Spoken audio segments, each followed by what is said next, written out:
નંબરના અને ભારત દેશના પ્રથમ ક્રિકેટર બન્યા છે.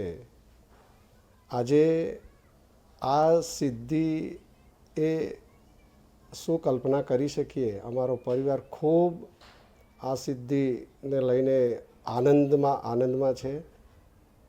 આ સિદ્ધિ મળ્યા અને અમારા પરિવારમાં આજે જ્યાં જોઈએ ત્યાં ઉર્વિલના ફોન આવે, ઉર્વિલ ઉપર ફોન આવે, લોકોની વધાઈ આવે.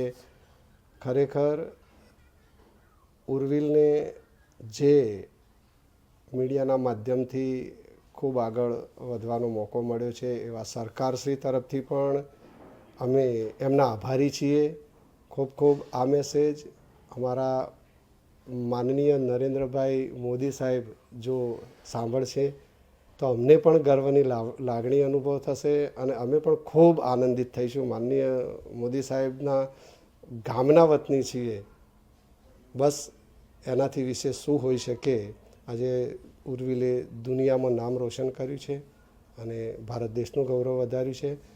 આગામી સિઝનમાં ઉર્વિલને ઇન્ડિયાની ટીમમાં રમતો જોવાની એક અંદરથી લાગણી છે અને ચોક્કસ મારો ઉર્વિલ આઈપીએલની ટીમમાં અને ઇન્ડિયાની ટીમમાં નેતૃત્વ કરશે. અસ્તુ.